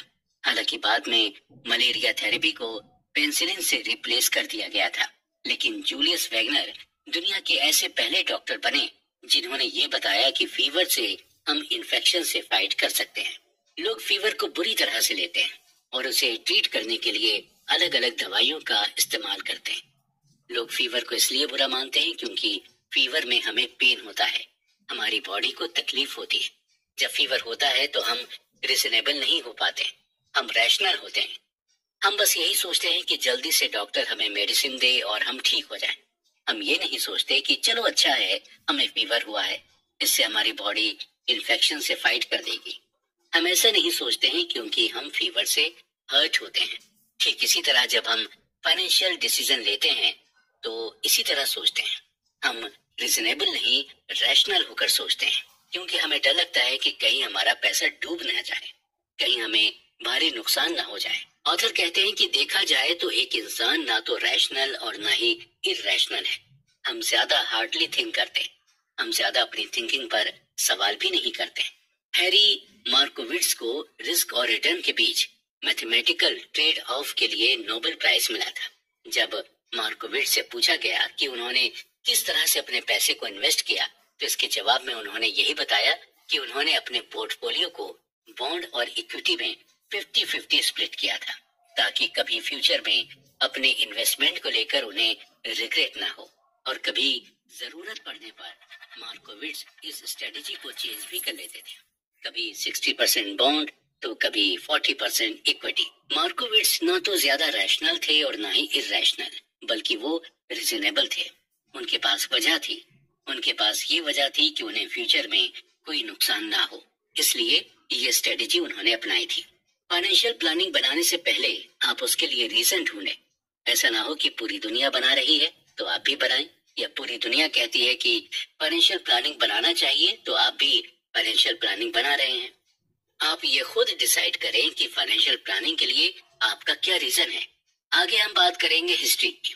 हिस्ट्री मोस्टली सरप्राइजिंग इवेंट की स्टडी होती है, लेकिन जो इन्वेस्टर्स होते हैं वो हिस्ट्री के बेसिस पर ही फ्यूचर का अजम्पशन या एनालाइज करते हैं। इन्वेस्टर्स जब मार्केट की हिस्ट्री को देखते हैं तो उससे ये रफ आइडिया लगा लेते हैं कि फ्यूचर में वो क्या क्या आइडियाज को यूज कर सकते हैं, लेकिन अक्सर इन्वेस्टर्स हिस्ट्री का यूज करके अपना और दूसरों का नुकसान करा देते हैं। इन्वेस्टिंग हिस्ट्री पर इन्वेस्टर को डिपेंड नहीं रहना चाहिए। इन्वेस्टिंग हिस्ट्री पर डिपेंड होकर इन्वेस्टर्स दो गलतियां कर देते हैं। पहली ये कि आप आउटलेयर्स इवेंट को मिस कर सकते हैं, जिसकी वजह से मार्केट में मूवमेंट होता रहता है। ऑथर बताते हैं कि हर डेकेड, हर सेंचुरी अलग अलग होती है और हर डेकेड में अलग अलग टाइप्स के लोग होते हैं। 19th सेंचुरी की ग्लोबल इकोनॉमी अलग थी और 20th सेंचुरी की ग्लोबल इकोनॉमी बिल्कुल अलग है। 19th सेंचुरी में 2 वर्ल्ड वॉर हुए और स्टॉक मार्केट का ग्रेट डिप्रेशन भी आया, लेकिन अभी अगर हम 20th सेंचुरी की बात करें तो इतने मेजर इवेंट्स नहीं हुए जिसे हम इन्वेस्टिंग हिस्ट्री में इंक्लूड कर सकें। अगर आप इन्वेस्टर हैं तो आपको ये समझना होगा कि हर इवेंट अलग अलग होती है और अलग अलग तरह से मार्केट को इफेक्ट करती हैं। अगर 90 रूम फॉर एरर्स। दोस्तों, हम इंसान भी अजीब होते हैं। कल हमारे साथ क्या होगा हम इस चीज की बिल्कुल भी प्रिडिक्शन नहीं कर सकते। लेकिन प्लान हम आने वाले कई सालों के लिए बना लेते हैं। हम इस चीज को बेवकूफी कह सकते हैं या फिर हम इसे हमारी ऑप्टिमिस्टिक थिंकिंग कह सकते हैं। कब हमारे साथ क्या हो जाए हमें कुछ भी पता नहीं होता, यानी हमारी लाइफ अनएक्सपेक्टेड होती है। ठीक इसी तरह जब हम फाइनेंशियल बिहेवियर की बात करते हैं तो फाइनेंशियल बिहेवियर का बेस्ट एग्जाम्पल हमें ऐसी जगह से देखने को मिलता है जहां से किसी को एक्सपेक्टेशन ही नहीं होती। लास वेगास के कैसीनोज स्मार्ट फाइनेंशियल बिहेवियर का शानदार एग्जाम्पल है। जी हाँ, कैसीनोज में आपके ऐसे कई ब्लैक जैक कार्ड प्लेयर मिल जाएंगे जो आपको ये सिखा सकते हैं कि अपने पैसे को कैसे मैनेज करें, और ये आपको रूम ऑफ एरर की इम्पोर्टेंस क्या होती है ये भी आप ब्लैक जैक कार्ड प्लेयर से सीख पाएंगे। ब्लैक जैक कार्ड काउंटिंग का फंडामेंटल सिंपल है। किसी को इस बात की सर्टेनिटी नहीं होती है कि कार्ड डीलर अगला कौन सा कार्ड ड्रॉ करेगा, लेकिन जो ब्लैक जैक कार्ड प्लेयर होते हैं वो इस तरह से अज्यूम करते हैं कि कौन कौन सा कार्ड डीलर पहले ही ड्रॉ कर चुका है, और इस अजम्पशन पर ब्लैक जैक कार्ड प्लेयर ये बता देते हैं कि अगला कार्ड कौन सा होगा। ऑथर इस बात को हमें एग्जाम्पल देकर समझाते हैं कि सपोज कीजिए एक कार्ड डीलर के पास ABCD और E नाम के 5 कार्ड थे, जिनमें से A और B कार्ड डीलर पहले ही ड्रॉ कर चुका है। तो black jack card player C, D और E को लेकर अपना एजम्पशन करते हैं। वो अपनी प्रोबेबिलिटी को कम करने की कोशिश करते हैं, यानी वो रूम फॉर एरर का चांस नहीं देते। ऐसा प्लेयर जब आपको ये मालूम होता है कि कार्ड कौन सा आने वाला है तो आप फिर ज्यादा बेट लगाते हैं, और जब आपको एग्जैक्टली पता नहीं होता कि कार्ड कौन सा आने वाला है तो आप कम बेट लगाते हैं। ब्लैक जैक कार्ड प्लेयर को यह मालूम होता है कि वो गेम ऑफ ऑड्स खेल रहा है और इस खेल में कोई सर्टेनिटीज नहीं होती। आप कभी भी ये गैस नहीं कर सकते हैं कि कौन सा मोमेंट आपके लिए बेस्ट होगा। आप अपने आप को रूम फॉर एरर देना चाहते हैं। आपको ये मानकर चलना होगा कि आपने जो प्लान बनाया है हो सकता है वो प्लान काम ना करे। हम रूम फॉर एरर को मार्जिन ऑफ सेफ्टी भी कह सकते हैं, और बात जब पैसों की होती है तो हम रूम फॉर एरर को अंडर एस्टिमेट करने लगते हैं। रूम फॉर एरर को हम फोरकास्टिंग से भी रिलेट कर सकते हैं, और फोरकास्टिंग करेक्ट करना बहुत मुश्किल होता है। आने वाले 10 सालों में स्टॉक मार्केट कितना रिटर्न देगा या रिटायरमेंट के बाद आपको कितने पैसे मिलेंगे, इन सब के बारे में फोरकास्ट करना मुश्किल होता है। इन सब चीजों में हम बस ऑड ही निकाल सकते हैं या मार्जिन ऑफ सेफ्टी लेकर एक स्टिपुलेटेड अमाउंट हम बता सकते हैं। ऑथर कहते हैं कि जब भी आप फ्यूचर इन्वेस्टमेंट के बारे में एस्टिमेट करें तो आपको रूम फॉर एरर देना होगा। आपको ये मानकर चलना होगा कि आपका एस्टिमेशन एकदम एक्यूरेट नहीं हो सकता।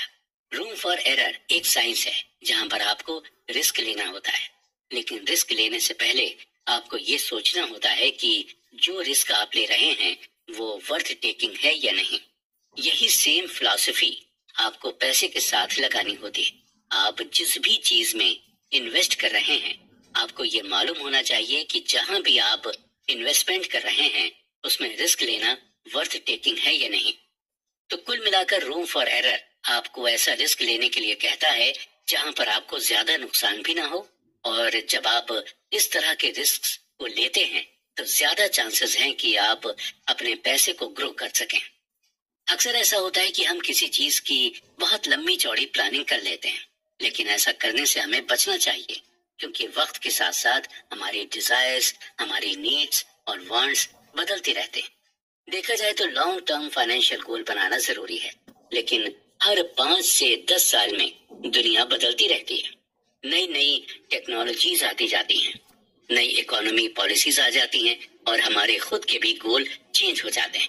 हम अपनी लाइफ के हर स्टेज में ऐसे डिसीजन लेते हैं जो बाद में हमारी लाइफ को इन्फ्लुएंस करते हैं, और उस डिसीजन को लेकर अब हमारे अंदर एक्साइटमेंट भी रहती है। ऑथर एग्जाम्पल देकर बताते हैं कि कई लोग जब टीनेज में थे तो अपने शौक के लिए वो टैटू बनवा लेते थे, और जब वो बड़े हुए तो उन्हें अपने इसी डिसीजन पर रिग्रेट होता है। आपकी फीलिंग, आपके इमोशंस सब वक्त के साथ बदलते रहते हैं, लेकिन आप जब भी फाइनेंशियल प्लानिंग बनाएं तो आपको 2 चीजें अपने मन में हमेशा रखनी होंगी।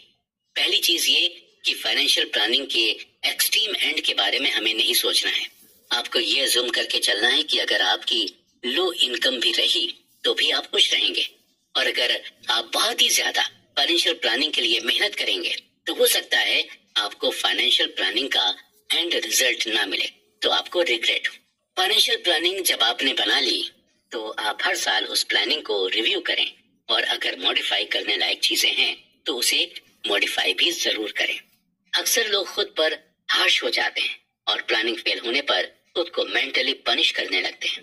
इसका असर आप पर तो होता ही है, आपकी फैमिली पर भी इसका असर होता है।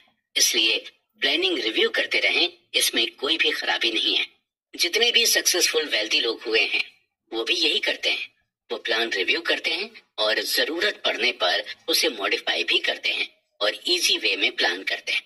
दूसरी चीज यह है कि हमें इस रियलिटी को एक्सेप्ट करना होगा कि हमारा माइंड चेंज हो सकता है।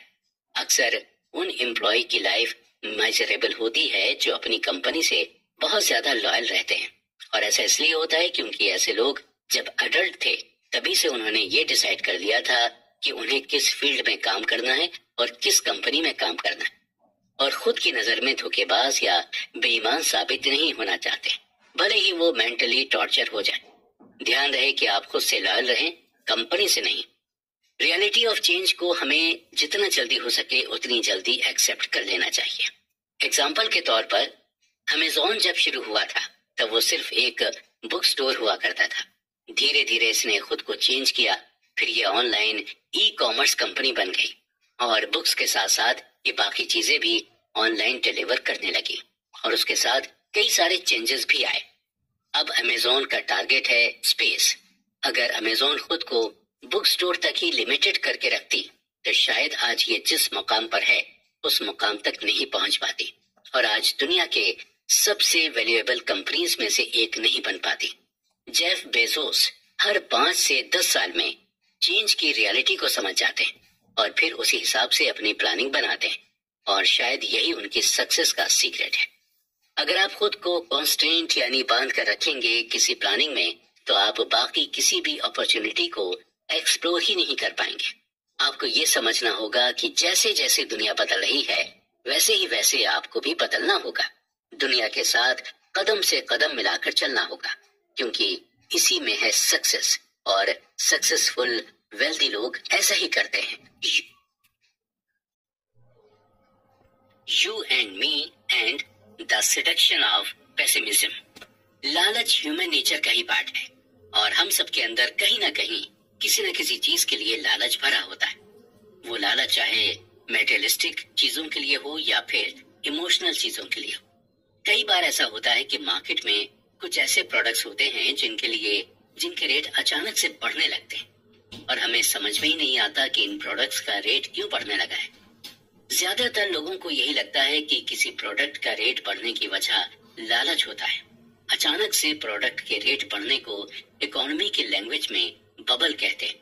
बबल के लिए पूरी तरह से लालच को ब्लेम करना सही नहीं है।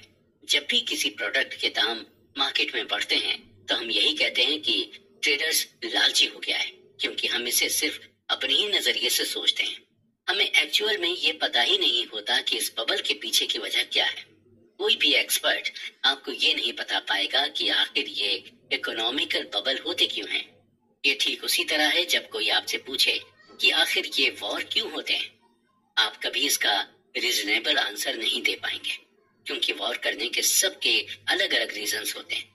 लेकिन हम एक रीजन इसके लिए कह सकते हैं, वो ये है कि कभी कभी इन्वेस्टर्स दूसरे इन्वेस्टर से कुछ ऐसी एडवाइस ले लेते हैं जो एक्चुअल में उनके लिए सही नहीं होती। यानी दूसरे इन्वेस्टर्स के इन्फ्लुएंस में आकर कई इन्वेस्टर्स ऐसे डिसीजन ले लेते हैं जिनकी वजह से पूरी मार्केट में असर देखने को मिलता है, और जिसकी वजह से इकोनॉमिकल बबल आ जाता है। एक नॉर्मल इंसान का विजन और एक इन्वेस्टर का विजन अलग अलग होता है। एक नॉर्मल इंसान की कोशिश यही रहती है कि वो अपने पैसे को लॉन्गर टर्म तक इन्वेस्ट करके रखे, जबकि इन्वेस्टर्स अपने इन्वेस्टमेंट को शॉर्ट टर्म तक के लिए रखते हैं। ऑथर हमें एग्जाम्पल देकर समझाते हुए कहते हैं कि जब .com बबल हुआ यानी टेक्नोलॉजी बबल, तब 1999 में याहू के स्टॉक के लिए एक नॉर्मल इंसान पागल हुआ जा रहा था। उसे यही लग रहा था कि यह इन्वेस्टमेंट 30 साल बाद उन्हें $1 जिलियन का रिटर्न देगा। लेकिन इन्वेस्टर्स ने इन सब पर सिर्फ कम टाइम के लिए इन्वेस्ट किया था और ज्यादा अमाउंट इन्वेस्ट किया था। इन्वेस्टर्स को ये मालूम था कि इस स्टॉक में अभी मोमेंटम है, लेकिन ये मोमेंटम कभी भी शिफ्ट हो सकता है, इसलिए शॉर्ट टर्म में ज्यादा अमाउंट इन्वेस्ट करो। और जब कोई एक अच्छा ट्रेडर शॉर्ट टर्म इन्वेस्टमेंट करता है तो उसे देखकर कई दूसरे ट्रेडर्स भी इन्वेस्ट करने लगते हैं और कई ट्रेडर्स इंट्राडे ट्रेडिंग भी करते हैं, जिससे कभी कभी इकोनॉमिकल बबल होने लगता है। 2000 में यही हुआ था। उस दौरान हाउसिंग बबल होने लगा था और घर के दाम महंगे होने लगे थे, क्योंकि उस दौरान कई इन्वेस्टर्स प्रॉपर्टी खरीद कर थोड़े दिन बाद बेचने लगे थे। जब भी किसी प्रोडक्ट के दाम बढ़े तो हम इसके लिए इन्वेस्टर्स को ब्लेम कर सकते हैं, हम उन्हें इररेस्पॉन्सिबल कह सकते हैं या हम उन्हें स्पेकुलेटर्स कह सकते हैं।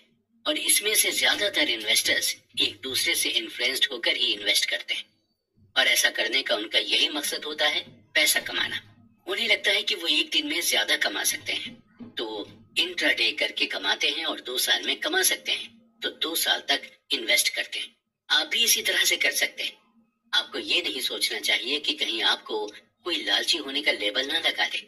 पैसे कमाना और लालची होना अलग अलग चीजें हैं। अगर आप अपना माइंड लगाकर पैसे कमा रहे हैं तो इसमें हर्ज क्या है? आपकी नॉलेज कहती है कि आप इंट्राडे से पैसे कमा सकते हैं तो आप कमाएं, या आपको लगता है कि सिर्फ 1 साल में इन्वेस्ट करके आप अच्छा प्रॉफिट कमा सकते हैं तो आप सिर्फ 1 साल के लिए ही इन्वेस्ट करें। आप किसी और के इन्फ्लुएंस में मत आए। अब आगे हम पेसिमिज्म की बात करते हैं। हमारे अंदर ऑप्टिमिज्म और पेसिमिज्म दोनों ही तरह की फीलिंग्स हैं, यानी हम चीजों को लेकर होपफुल भी रहते हैं और हमें कभी कभी कोई होप भी नहीं रहती। या हम यूं भी कह सकते हैं कि हमारे अंदर पॉजिटिव सोच भी है और नेगेटिव सोच भी है।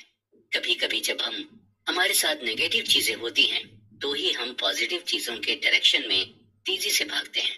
इसे हम जापान के एग्जाम्पल से समझते हैं। वर्ल्ड वॉर के बाद जापान की हालत बहुत ही ज्यादा खराब हो चुकी थी और जापान की इकोनॉमी लगभग डूब चुकी थी। जापान ऑलमोस्ट इंडस्ट्रियली, सोशली और इकोनॉमिकली बर्बाद हो चुका था। और अगर कोई उस वक्त जापानी लोगों से ये कहता कि 50 साल बाद आप लोग दुनिया की सबसे डेवलप कंट्री बनेंगे तो शायद जापानी लोग आप पर हंसते। लेकिन हुआ यही, जापानियों ने इन 50 सालों में इतनी ज्यादा तरक्की कर ली कि इसकी इकोनॉमी का लोग एग्जाम्पल देने लगे थे और इसने हर फील्ड में खुद को डेवलप कर लिया था। देखा जाए तो पेसिमिज्म ऑप्टिमिज्म से ज्यादा स्मार्टर है और रीजनेबल भी है। अगर आप किसी से कहें कि सब कुछ अच्छा होगा तो शायद आपकी इन बातों पर वो ज्यादा अटेंशन नहीं देगा। लेकिन वहीं अगर आप उससे ये कहें कि तुम खतरे में हो, तुम्हारे साथ कुछ बुरा हो सकता है, तो उसकी अटेंशन आपकी तरफ शिफ्ट हो जाएगी। ऑथर की माने तो मोस्टली जब आप किसी से कहते हैं कि तुम कुछ नहीं कर पाओगे, तुम्हारी लाइफ में कुछ नहीं हो पाएगा, तो ये बात उस इंसान को चुभती है और आपकी ये बात उसके लिए फ्यूल का काम करती है और वही इंसान कुछ साल के बाद आपको गलत साबित कर देता है। यानी आपने पेसिमिज्म एटीट्यूड दिखाकर सामने वाले को ऑप्टिमिज्म की तरफ शिफ्ट कर दिया। इसी तरह जब एक स्टॉक ट्रेडर ये कहता है कि उसने जो स्टॉक खरीदा है वो आने वाले सालों में दुगना हो जाएगा, तो ज्यादा चांसेस रहते हैं कि शायद ऐसा ना हो। वहीं जब कोई ये बोलता है कि जो स्टॉक उसने खरीदा है वो एकदम बेकार है, तो अक्सर वही स्टॉक अच्छा परफॉर्मेंस दे देता है। बात जब पैसे की आती है तो आपको थोड़ा पेसिमिस्टिक होकर सोचना चाहिए, क्योंकि इससे आपको फाइनेंशियल लॉस कम फील होगा। एग्जाम्पल के तौर पर जब आप किसी को अपने पैसे उधार देते हैं तो उधार देते वक्त आपको मन में कहीं ना कहीं ये सोच लेनी चाहिए कि आपके पैसे अब शायद नहीं मिलेंगे। जब जब आप इस तरह की सोच अपने मन में रख लेते हैं तो आपको फाइनेंशियल लॉस की ज्यादा टेंशन नहीं रहती। आप अपने मन में पहले से ही ये परसेप्शन बना लेते हैं कि आपको ऑलरेडी लॉस हो चुका है और जब वही पैसे आपको वापस मिलते हैं तो आपको बहुत खुशी होती है। और जबकि वो पैसे खुद आपके ही होते हैं, वो एक्स्ट्रा पैसे भी नहीं होते जो आपने कमाए हों। आपका पैसा आपको कुछ दिनों बाद मिलता है। ये खुशी आपको इसलिए मिलती है क्योंकि आप अपने मन में पेसिमिस्टिक थॉट लेकर चले थे। वहीं अगर बात हम इन्वेस्टिंग की करें तो हम बहुत ज्यादा एक्सपेक्टेशंस रख लेते हैं। हम ये उम्मीद लगाकर बैठ जाते हैं कि हमें बहुत ज्यादा रिटर्न मिलेगा और जब नहीं मिलता तो हम फ्रस्ट्रेट होकर सैड हो जाते हैं। लेकिन वहीं अगर हम ये मानकर चलें कि हमें बहुत ज्यादा रिटर्न नहीं मिलेगा या शायद हमें हमारा प्रिंसिपल अमाउंट ही नहीं मिलेगा, तो हम अपने मन में इत्मीनान रख लेते हैं और जब हमें थोड़ा भी रिटर्न मिलता है तो हमें बहुत ज्यादा खुशी मिलती। इसलिए पैसों के मामले में ज्यादातर पेसिमिज्म सोच रखें, वो भी तब जब आप अपने पैसे को कहीं इन्वेस्ट कर रहे हैं। अदरवाइज आपको हमेशा ये सोचना चाहिए कि आप एक दिन वेल्दी जरूर बनेंगे। When you will believe in anything। दोस्तों, अक्सर हमने हॉलीवुड की फिल्मों में देखा है कि कैसे एलियंस अमेरिका के शहरों में अटैक कर देता है। तो चलिए उन्हीं एलियंस का एग्जाम्पल लेते हैं। मान लीजिए कि एलियंस अमेरिका के न्यूयॉर्क शहर में आया और इस बार ये एलियन अटैक करने नहीं बल्कि 2007 और 2009 की अमेरिकन इकोनॉमी को चेक करने आया। 2007 में उसने देखा कि लोग मौज मस्ती कर रहे हैं, पार्टी कर रहे हैं, अच्छा खा रहे हैं, अच्छे अच्छे कपड़े पहन रहे हैं। 2009 में फिर उसने देखा कि लोग पार्टी कर रहे हैं, अच्छा खा पी रहे हैं और अच्छे अच्छे कपड़े पहन रहे हैं। यानी 2007 और 2009 की लाइफस्टाइल में ज्यादा डिफरेंस नहीं था। जब एलियन ने डिफरेंसेस को क्लोजली नोटिस करना शुरू किया तो उसने ये देखा कि लोग तो नहीं बदले, लेकिन टेक्नोलॉजी जरूर बदल गई। अब लोग नए नए फीचर्स वाले फोन रखने लगे हैं और कंप्यूटर बेहतर होने लगे हैं, मेडिसिन बेटर हो गई हैं और कार्स की माइलेज बढ़ने लगी है। यानी 2007 के कंपैरिजन में 2009 की इकोनॉमी इम्प्रूव हुई है। फिर जब एलियन और क्लोजली देखता है तो वो ये देखकर हैरान हो जाता है कि अभी भी लाखों लोग अनएम्प्लॉयड हैं। लाखों लोग ऐसे हैं जिनके पास अपना खुद का घर नहीं है, यानी जो गरीबी में रह रहे हैं और स्टॉक मार्केट की हालत खराब है। एलियन और सरप्राइज हो जाता है और ये सोचता है कि लोग वही हैं, लोगों की नॉलेज भी वही है, ऐसा कुछ ज्यादा बदला नहीं है, लेकिन फिर भी लोग ज्यादा गरीब होते जा रहे हैं और ज्यादा अनएम्प्लॉयड होते जा रहे हैं। ऐसा इसलिए हुआ क्योंकि 2007 में हमने इकोनॉमी के लिए एक विजन सेट किया था। हमने ये विजन सेट किया था कि एक दिन हाउसिंग प्राइस में स्टेबिलिटी आएगी और लोगों को एम्प्लॉयमेंट मिलेगा और स्टॉक मार्केट में इम्प्रूवमेंट होगा। लेकिन 2009 तक उस विजन पर वर्क नहीं किया गया।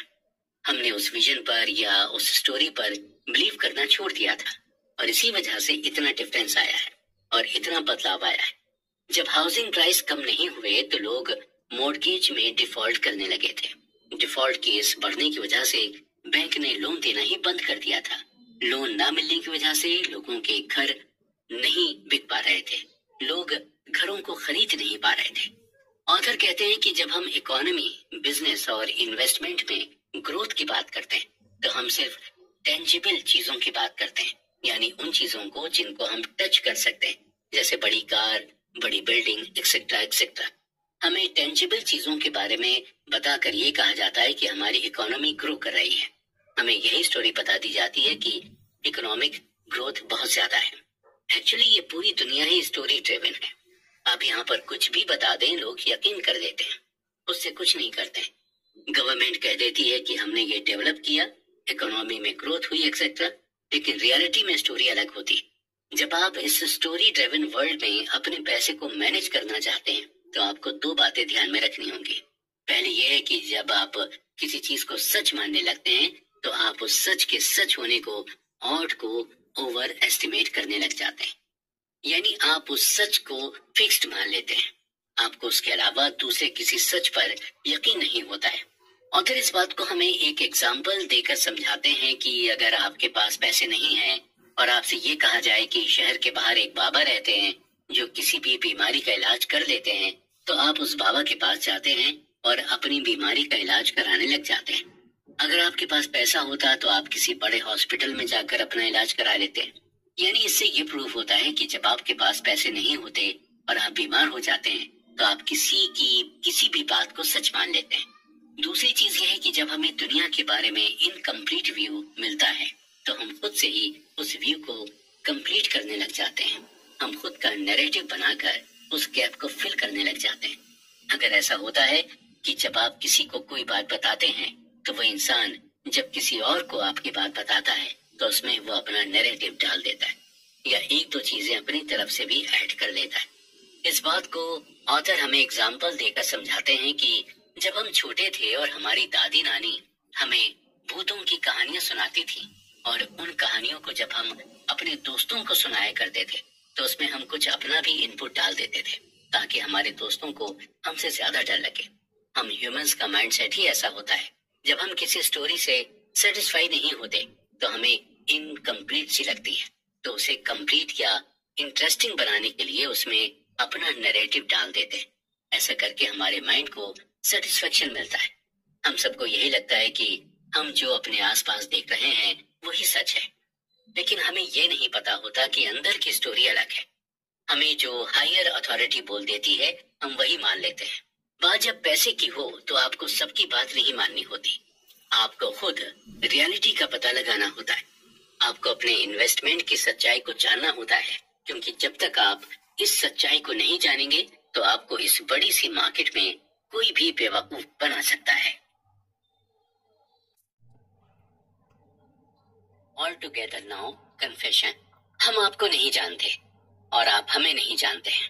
आपको अपने पैसों के साथ क्या करना है ये आपसे बेहतर और कोई नहीं जानता। अपने पैसे के आप खुद मालिक हैं।